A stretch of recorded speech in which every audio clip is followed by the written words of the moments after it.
মই বহুত ভাল লাগিছে মই ভাবা নাছিলোঁ যে মই অসমবাসী ইমান মোক হেল্প কৰিব মোক ইমান স্বাগতম কৰিছে বহুত ভাল লাগিছে মোক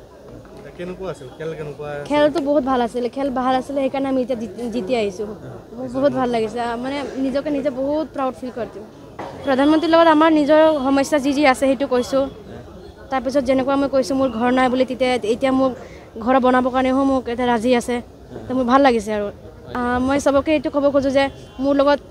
মোক আদৰিব আহিছে মোক বহুত ভাল লাগিছে আৰু ভাবা নাছিলোঁ যে মোৰ ইমান ছাপোৰ্ট কৰিব অসমবাসী এইটোৱে বিচাৰিম যে যেনেকুৱা মোক ছাপোৰ্ট কৰি আছে তেনেকুৱা আগতো কৰক যেনেকুৱা মোৰ ঘৰত কোনো নাই মই আপোনালোকে নিজৰ পৰিয়াল বুলি ভাবোঁ মই কিছুমান এক্টৰকো লগ পাইছোঁ সিদ্ধাৰ্থ মই সেইটোৱে ক'ম মোক পইচা পাতি একো নালাগে বাছ এটা মোক চাকৰি হ'লে মোৰ হৈ যাব মোক প্ৰধানমন্ত্ৰী একো কোৱা নাই বাৰু তাৰপৰা ছাইডৰ পৰা চাগে ছাপোৰ্ট কৰি আছে মোক গোটেই অসমবাসীয়ে ভাৰতবাসীয়ে যি অনুভৱ কৰিছে সেয়া ময়ো অসমীয়া হিচাপে গৌৰৱবোধ কৰোঁ আৰু যিখিনি কষ্টখিনি চিমুৱে কৰিছে আমি আপোনাৰ লগৰ দৰে আমিও যেনেকৈ উৎসাহ দিবলৈ আহিছোঁ তাইক আমি উৎসাহে দি আহিছোঁ আৰু আমি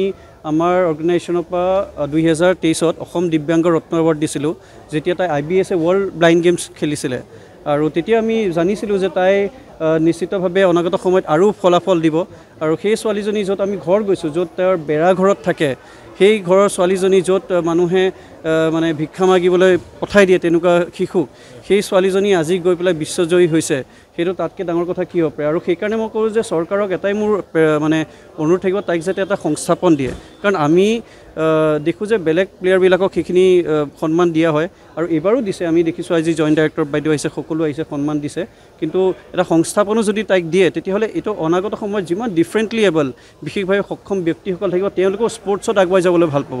আৰু মই ভাবোঁ এইটো এটা খুব ভালখন আৰু মই সেইকাৰণে অসমবাসীক আৰু চিমুক অভিনন্দন জনাইছোঁ